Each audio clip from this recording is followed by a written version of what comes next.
Downtown San Jose reupholsters its music scene. SoFA, SoGood.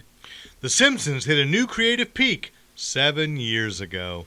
And our Faithful Geek of the Week takes aim at Levi Stadium. That's right, it's Moron versus Fanboy.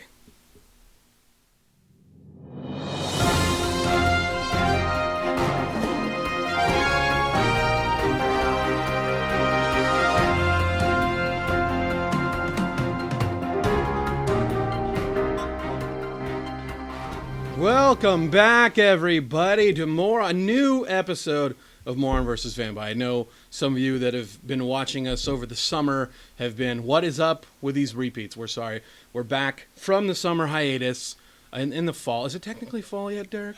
In 1 week. Oh, well, that's, of course, I forgot the intros, because we haven't done this in such a long time. I'm Lon Lopez from MoronLife.com. And I'm Derek McCaw from FanboyPlanet.com. We are two self-styled pop culture experts who simply forgot where this office was for 3 months. Yes, it's been a long time since we've rock and rolled.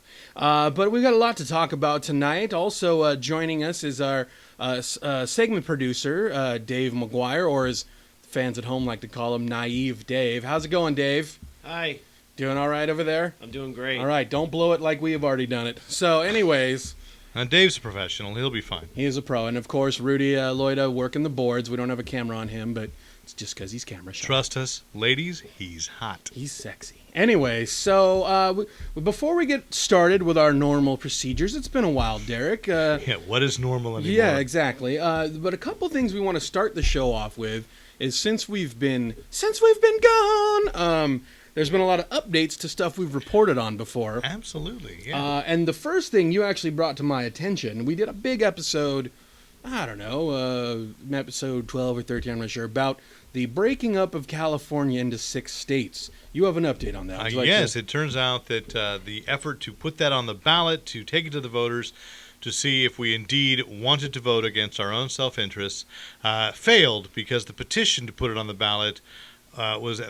allegedly loaded with fraudulent signatures. Wait a minute. You're saying something in politics was shady? I am saying that okay. it's a... Isn't politics supposed to be completely truthful? It's a truism as old as... A tale as old Greece. as time? No, okay. you don't have time for me to go into the anecdote. The beast. I'm sorry. Okay, well, no longer because we can't afford pay for the rights for that song. Yeah, you're right. Oh, I have to erase that one. Anyways. Yes. So anyway, yeah, it turns out, and then the guy that found out the things that it just proves that the government is too unmanageable because clearly there was no vetting process to prevent such corruption. So I sort of feel that was a circular argument. Wait. This was coming from the guy who turned in the fraudulent signatures. Well, not him. His people turned in the fraudulent signatures. So I think it goes back to the old adage. I think it was Socrates who said, check yourself before you wreck yourself, right? Is that what I'm saying here? That was indeed. Anyways, well, good. Or I like Quincy California Jones. as one. Let's keep it that way. Another update we have, a while back we did an episode called Milk Life, Faux Life. It was all about the new Got Milk was going away, and the Milk Council for Milk Eating or whatever drinking. So Milk Life, Faux Life, Short Life? No, yeah, Milk Life, Short Shelf Life is what happened. So basically, I was over the summer saw a new Got Milk commercial. Dave, do we have that? Can we pull that up? See if we can get a little clip of that.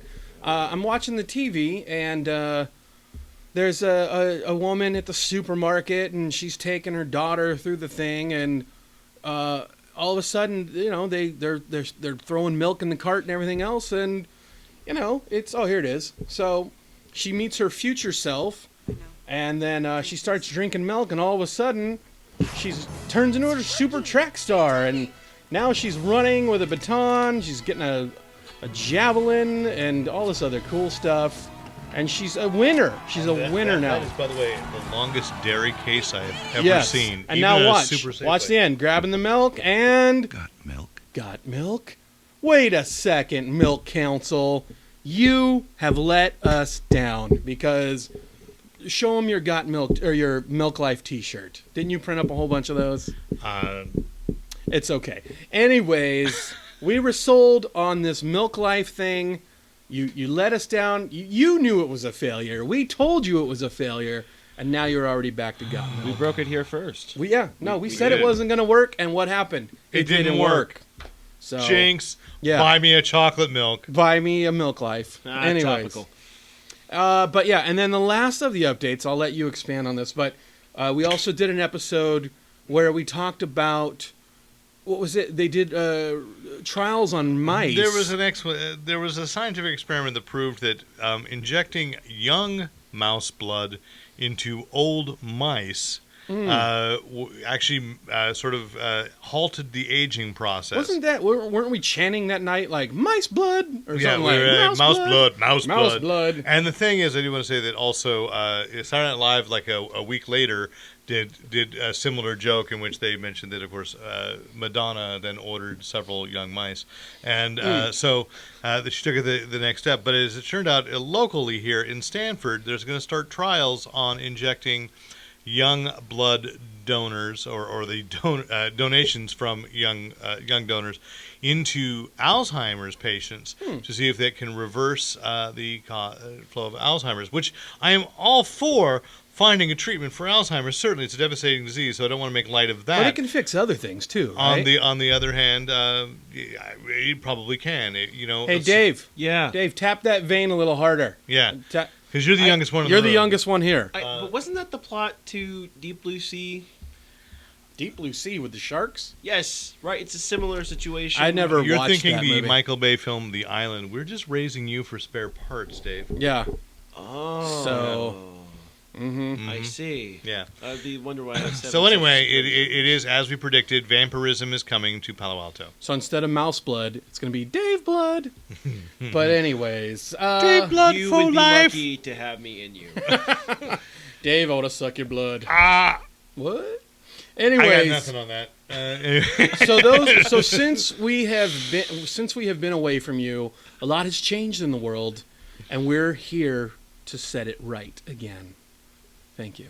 You're Anyways, but yeah, we got a lot to talk about also this week, so we might as well just kick it into our cover story, right?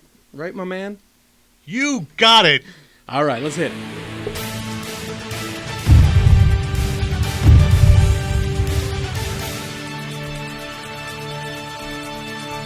That's right, it's our cover story. And Derek, this week we're talking about we're going to stay local this time. Actually, we're going to I like it. A lot of our audience is local to San Jose. those of you watching in San Jose and Campbell can appreciate this. We're in Campbell, too. That's awesome. San Jose and Campbell, yeah. Over 1 million viewers, from what I hear. I don't know. Anyways. Welcome to our new time slot. So, a big event happened this past weekend, just yesterday, that some older San Joseans or hipsters from the scene back in the days will be familiar. And full disclosure, I did do a documentary on the San Jose music scene.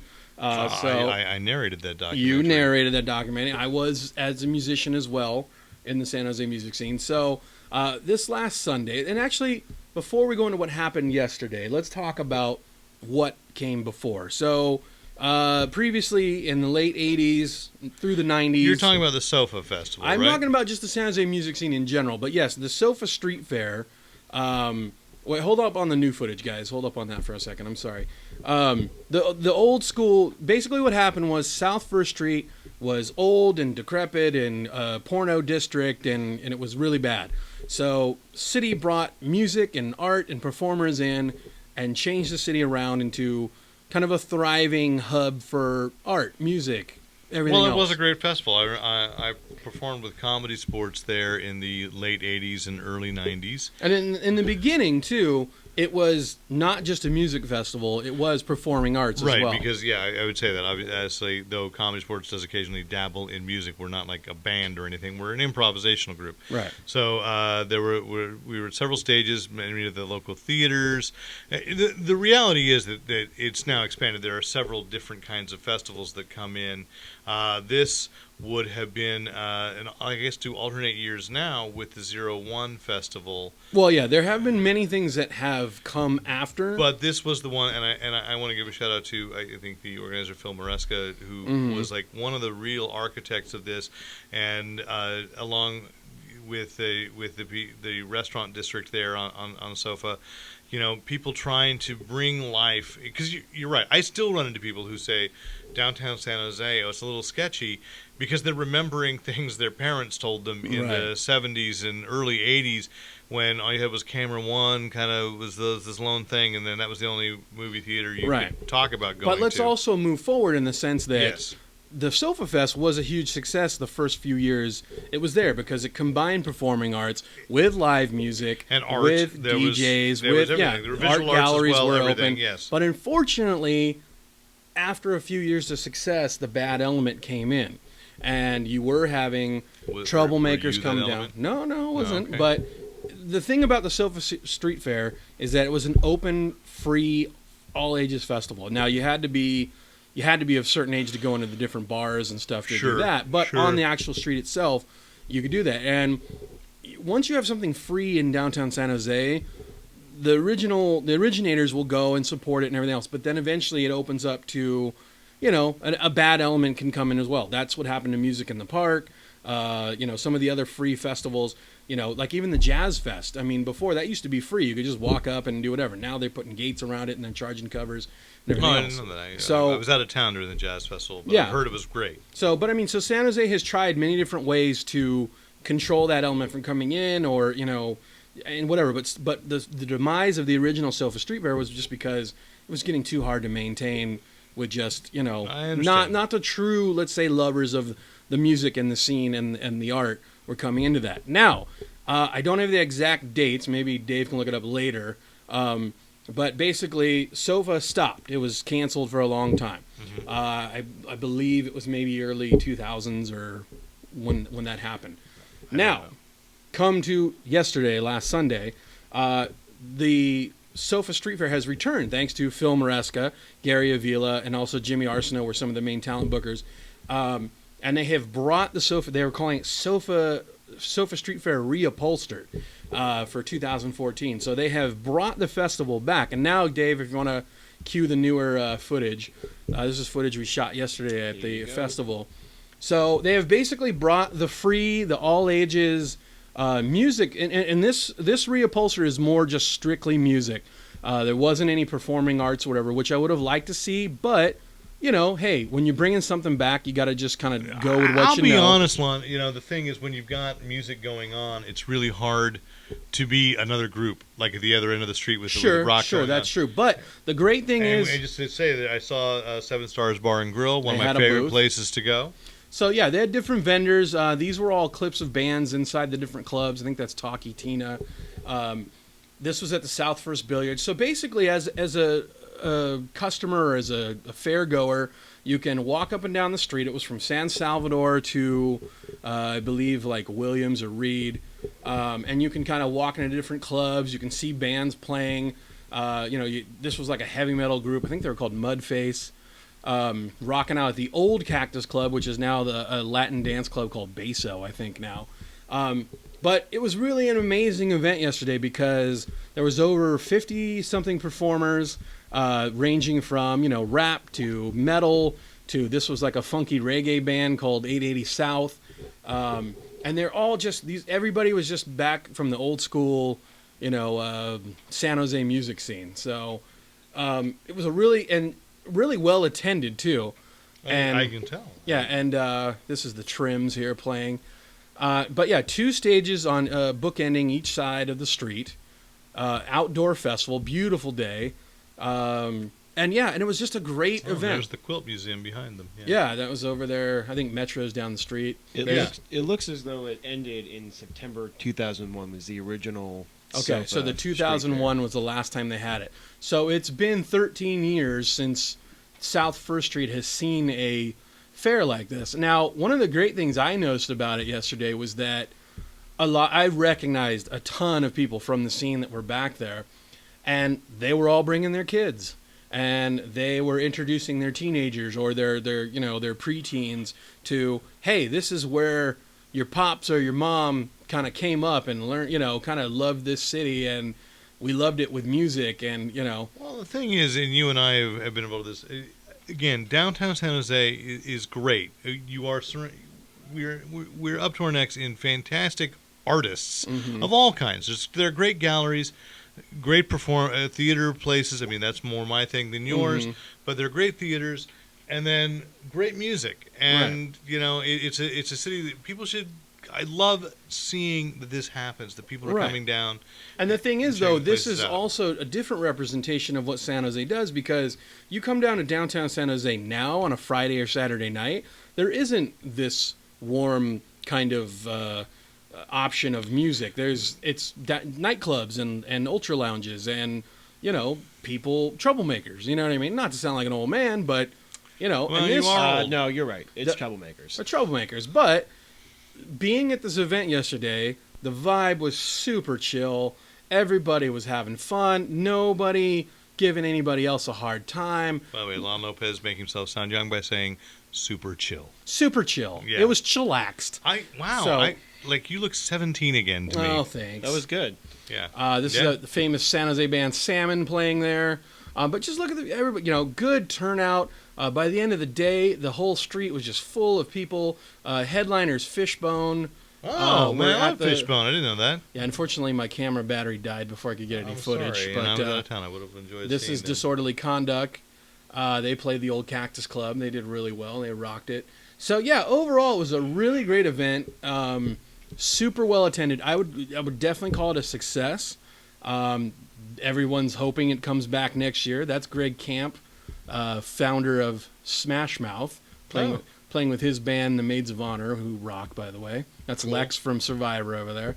But yeah, no, it was just a good time in downtown San Jose, my hometown, and it was a great event. So props to the guys who put it on. I'm looking forward to it next year, and we hope that everybody else, is introduced to this and realizes, hey, there's some talented, cool, fun things to do. And I want to give a shout out because you always downplay this, but really it is a great documentary that you know the old music scene. No, seriously, Rock the Block. Look up Rock the Block on YouTube. The Block. It's a great documentary. Well, I appreciate that, Derek. But we have some other blocks we need to rock, and that's the Sunday animation block on Fox. Yes, we do. So let's go to our Versus segment so we can talk cartoons. Blocks on Fox. Ooh, I like it.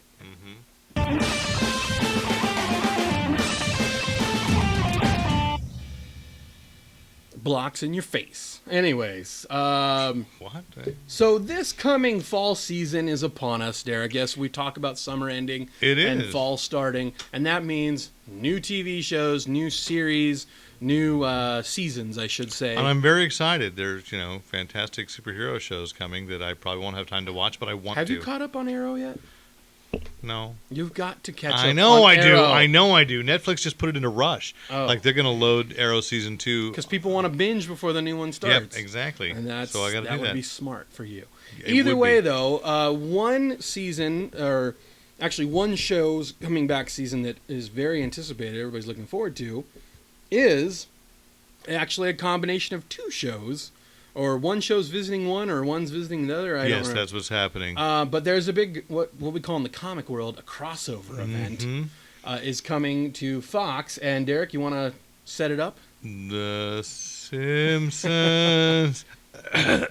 meets the Family Guy, the Griffins. Oh, I like that. So Seth MacFarlane and Matt Groening are teaming up. They lost a bet to create the Simpsons versus Family Guy. They're going to fight. It's going to be a video game because everything's got to be. No, actually, they are going to fight. There's an 8-minute chicken fight. Is it really? Oh, well, okay. Homer there it is. I'll probably watch this, but yeah, it's actually a year. It seems like they're loading up on the crossovers because it's going to be that first, and then they're going to have, which I'm sort of looking forward to, Futurama. Bender's going to come back in time to assassinate Bart Simpson before he can ruin the future. Ooh, awesome. So it's kind of a Terminator episode. Okay. And then but that's less of a crossover because Futurama and Simpsons from the same creator, but it still has never happened before. Right. And it's not the first time the Simpsons have crossed over with another show because they did actually appear in Texas for King of the Hill. So, or perhaps it was the other way around. Maybe the Hills showed up in Springfield. I can't remember which. I don't know, Bobby. Yes. Either way. So I don't know if you want me to go into it. Well, here's the thing, Derek. This is obviously a ratings grab, a ratings gimmick. So I guess I want to ask you in the Versus segment, Are you for this crossover or are you against it? I'm against it in the sense that it betrays to me that these are two shows that are tired. I'll be honest, I've never been a huge fan of the Family Guy. Who sounds old now?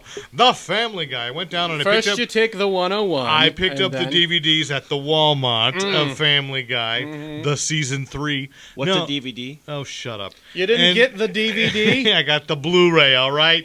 Okay, I digital downloaded. I'll tell you what I digital downloaded. Okay.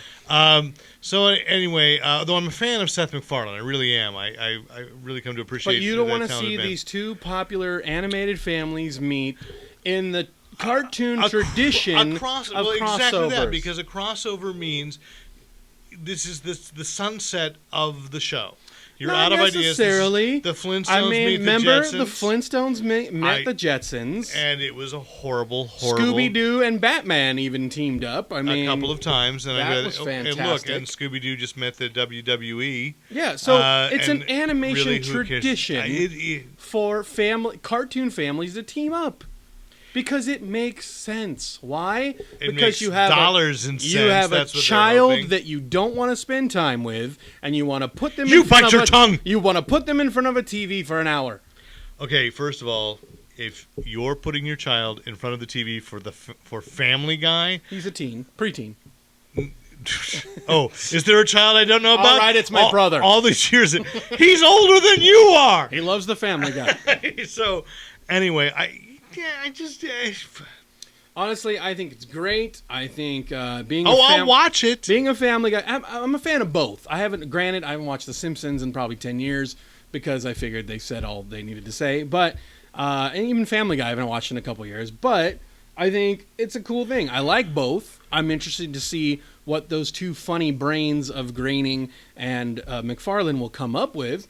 So I'm in, man. I'm all for it. And like I said, also, it follows a great animation tradition, which is teaming up two different properties. I mean, who doesn't want to see an Alien versus Predator? Or I saw that, and once I saw it, I realized I didn't want to see it. After I saw it. But before, I wanted to see it. What... But I'm just saying. So I want to see... Terminator versus RoboCop, sure. That was just a comic, and that was I pretty enjoyed good. that one. That should so happen. No, it was in the comics, and it was awful. But, was that Frank Miller, by the way? Frank Miller wrote that, yeah. Jeez. Yeah. Anyways, well, I'm for it. Derek, you're against it. There's nothing really Let's call the whole thing off. do, I guess. Anyways. All right, so we got a little bit of time, so we should just go right to our Geek of the Week until... Let's do it. Yeah, we can talk about it. All right, let's find out who our Geek of the Week is, fellas.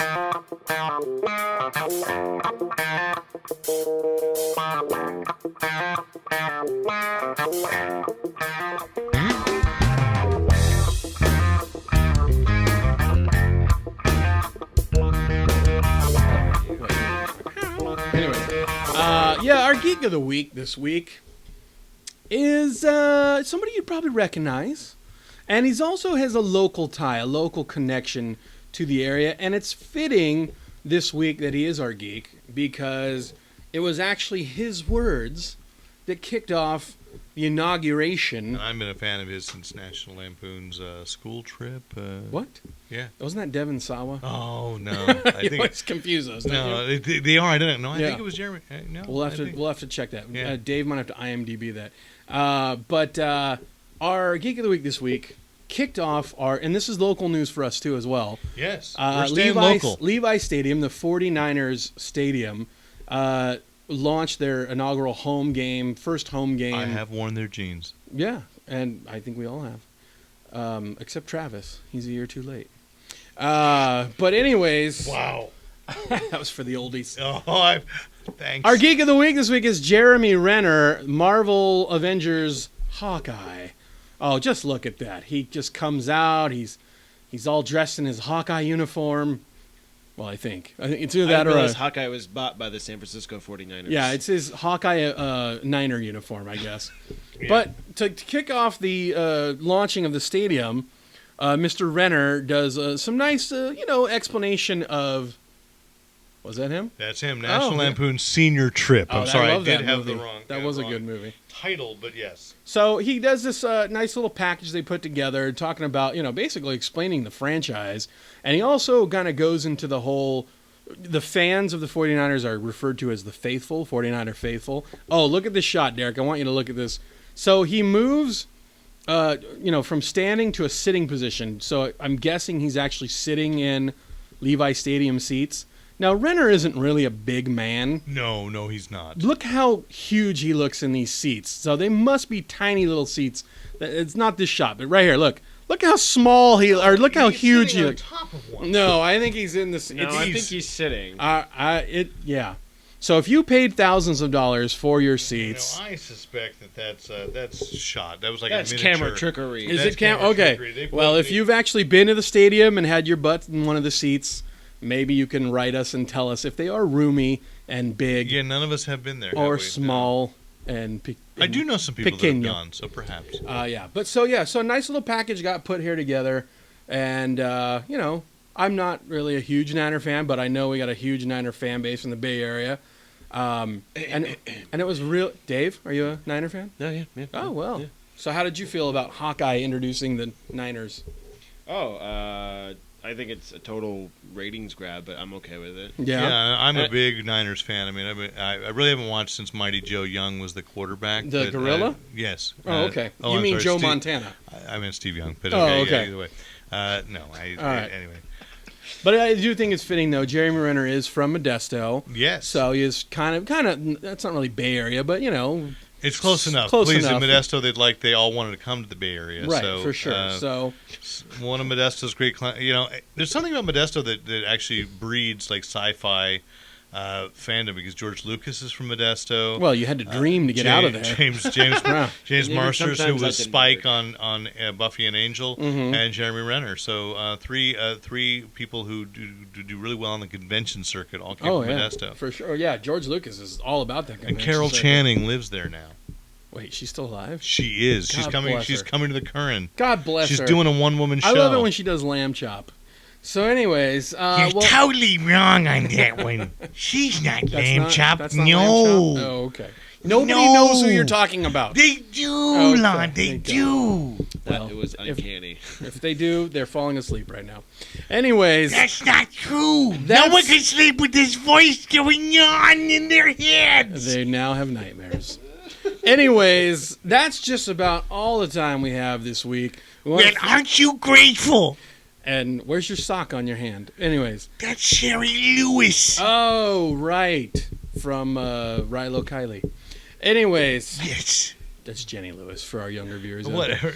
Anyways, that's all the time we have. We're out of time. We want to thank our director, Rudy Loida, segment producer, Dave McGuire. I'm Lon Lopez from moronlife.com. I'm Derek McCaw from fanboyplanet.com. You can reach us on the Twitter at fanboyplanet.com. At fanboyplanet. At Moron Life. That's all the time we have. Tune in next time When we'll be better because we'll remember how to do this show. for Moron versus Fanboy. Thanks a lot, guys. Good night.